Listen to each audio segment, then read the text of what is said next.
Let me start off this video by saying that Graham Stephan is my favorite YouTube creator when it comes to financial advice and investing advice. His strategy for buying and holding real estate for the long term and buying and holding stocks for the long term, I completely agree with, because while there are swings in the markets, things always come back, or at least they usually do, especially with real estate, and history has told us that that's just what happens. And so because there's so much panic with the illness going on, people have been asking him those questions, and that's the advice he's been giving everyone in his most recent videos, which you can check in the link down in the description.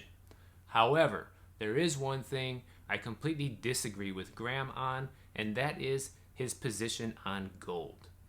Let me explain.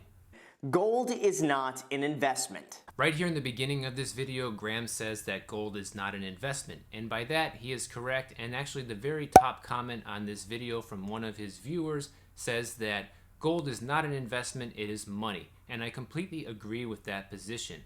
An investment usually gives you some sort of return or dividend, something like that. But gold doesn't really work this way. The thing is that gold was never meant to be an investment, and the problem with Graham's video is that it glosses over the real purpose of gold, which is that it's a long-term store of value and wealth, and that is the real purpose of gold, which we'll get more into later on in this video.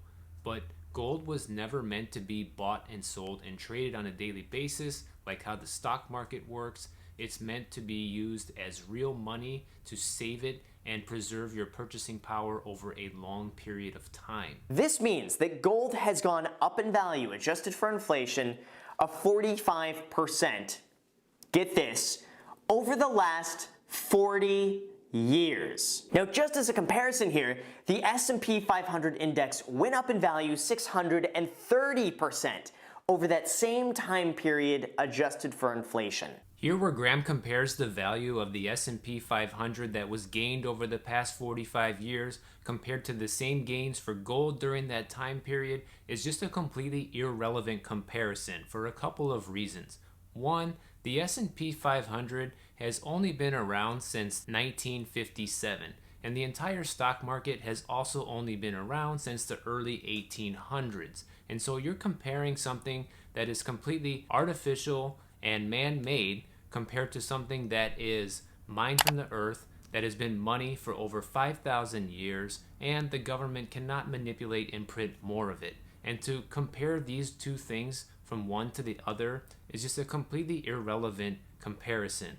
Of course, the S&P 500 and the stock market have done better because those things can be manipulated with just a flip of a couple switches from the bigwigs on the top that are in charge of doing this. Versus the price of gold cannot be manipulated so easily. It's largely driven by supply and demand. Remember that this is a metal, or investment as some people call it, that went down in value 80% from the year 1980 to 2001, over 20 years, before slowly creeping back up in price. Now, in this point in the video, when he points out the price of gold skyrocketing from 1970 to 1980, this largely happened because in this time period, the US economy was actually starting to do really well in the early 80s, and it's also the same time frame when credit cards came on the scene and people started having a lot more spending power than they had at any other time in history. They could just buy things on credit with their new credit card and pay it off later. And so this situation gave people a lot of faith in the US government and the entire economy, because now they have spending power that they never actually had before. And so the price of gold then started to decline because people's ideas and faith in the government actually increased, which usually always decreases the demand for gold and therefore the drop in the price of gold. If you look at the price of gold in the mid-90s all the way up and through today in 2020, the price of gold has largely been on the increase. Of course, there are hips and dips in the marketplace, just like there are in the real estate market and the stock market. This is completely normal. And as I point out in my video about gold and silver versus cash, which you can check out right here, the value of gold has gone up exponentially compared to that same amount of value in cash if you were to have saved cash in this time frame all the way up through now. And if you don't know what I'm talking about, be sure to check out that video so you understand what I mean. Then you also have the shipping cost for a very heavy metal that you have to include in your cost basis for owning the gold. Shipping costs? I've never paid shipping costs when I've bought precious metals. They're always shipped to my house completely for free. But then once FedEx delivers your terrible investment to your doorstep, you're going to have to figure out how you're going to actually store it. Storage cost? I would never trust anybody else to store my gold or silver besides me, okay? And guys, what's the alternative here?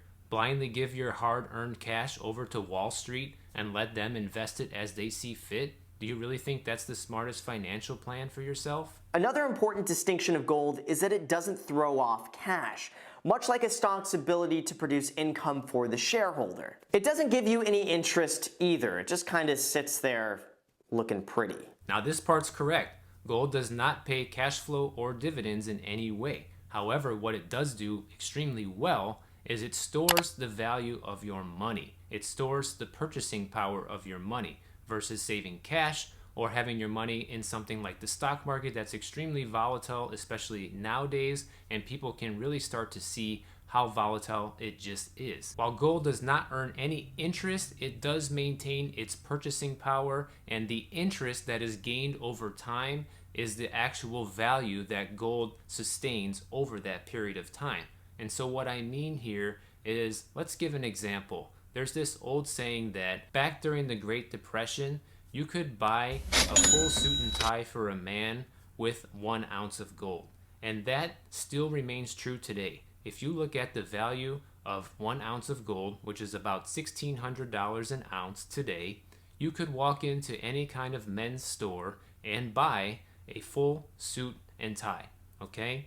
So that's what I mean by gold has maintained its purchasing power over this long period of time. And that is the interest that gold earns over the years. The thought process here is that while paper currency can't be trusted, gold will actually retain its value. Now, I'm sure all of the doomsdayers out there who are promoting fear would also say that our paper currency right now is really backed by the faith of our US government, also saying that our paper value is worthless because we only give it the value because our government says it's valuable. We are on the verge of another market crash, as you've all seen in the last couple of weeks, and the uncertainty in the stock market has a lot of people selling and pulling out at a time when they should be buying and holding, like Graham says. But for me personally, the last place I want my money is in a place that I have no control over and that's all just imaginary numbers on a computer screen.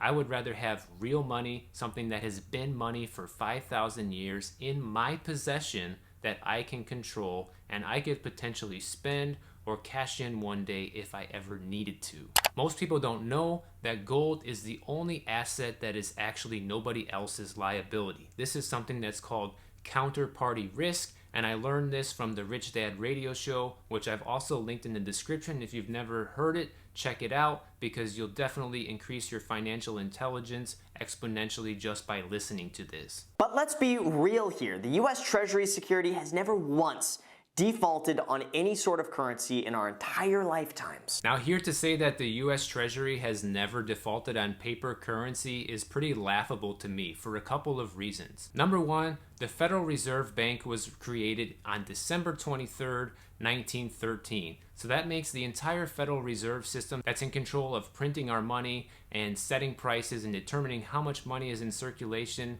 was only invented about 100 years ago. So are you going to tell me that you're going to have more faith in something that the American government created 100 years ago over something that has been looked at and valued as money throughout entire human history practically? Not me. I'm not going to put my faith in the government like that. I am not a doomsdayer. I am not prepping for the end of the world, anything like that. But I do think it's just financially smart and intelligent to have real money in your possession versus trusting what the US government has created just 100 years ago. That's just like saying, hey, I got my driver's license 2 years ago and I've never been in a car accident. Well, drive for 30 years and see if you're still never been in an accident. You get what I'm saying? You know, it just hasn't been enough time. If you look at human history, any paper currency that we've ever had in the past has always been valued to zero. All of the governments in the past have always made the same mistakes. They have printed too much money, the money becomes more and more inflated, it buys less and less and less, and one day it gets to the point where it's so inflated that it buys nothing. And if this were to hypothetically happen, the entire global financial system would be collapsing and the value of gold wouldn't really do much anyway. If anything, the value of probably rice and beans and canned food and water would be way more valuable than the price of a gold coin. So from the way I see it, that entire argument just doesn't really make any sense. In the event of a world economic collapse, would rice, beans, and canned goods and water be more valuable than gold? Probably. But here's the part of the story that's missing and a lot of Americans are unaware of.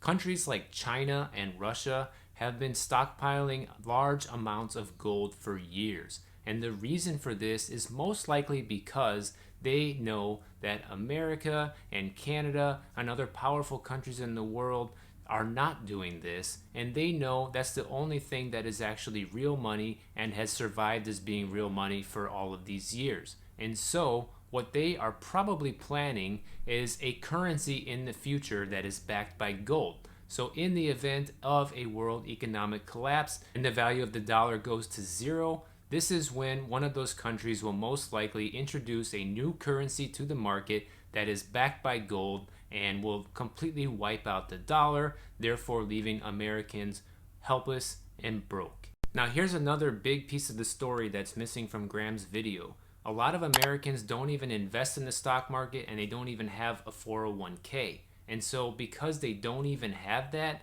the best vehicle for most people to save money or invest their money would be to just buy real money, which is gold and silver, versus putting your money into a system and having the faith in a bunch of crooks on Wall Street to basically invest your money for you and just hope for the best. I mean, what would you rather do? Would you rather be in control of your own money and be able to physically see it and touch it, or just hand your money over to a bunch of people that are known for stealing because these guys are so greedy, they're just looking for any way possible to steal your money through fees and all kinds of market manipulation. If you still just want to save money the old school way and be able to just maintain your purchasing power, the best way to do this today, and the way that it's always been the best way to do it, is just by buying physical gold and silver. The reason I wanted to make this video is not to rip on Graham. Like I said, I love Graham. I think most of his investment advice is solid gold. But I do think him telling people not to buy gold and to invest money in the stock market instead is a big mistake, because investing money in the stock market is a big unknown for a lot of people. No one really knows how it works besides a few people on the inside that are in charge of manipulating this entire thing, and I just don't trust it. And to be honest, neither should you. If you are one of those people that's been thinking about investing some money and you just don't know where to start, you can just start by saving some simple gold and silver. You will see that over the long run, once you have this gold and silver in your possession for 5-10 years, it's going to go up in value. It's going to have its hips and dips, like I said, but it's always going to go up. And that being said, I'm not telling you directly that you have to do this. I'm not saying that you need to follow my investment advice, because after all, everybody's free to do whatever they want, and these are just my opinions. However, it's also very hard facts that gold and silver has been money for a long time, and the stock market has only been around for a very small blip in human history, and I just don't trust that. If you're going to take your time to really study the market, take some chances, and not worry about losing some money here and there by investing in the stock market, then go ahead and knock yourself out. However, if you're one of those people that just wants an easy way to store up some money, you don't have to worry about losing that money to deflation, gold and silver is the perfect way to do that. And check this out. If you enjoyed this video, I have a lot more of them for you to watch right over here. I hope to see you guys over there. Thank you for watching.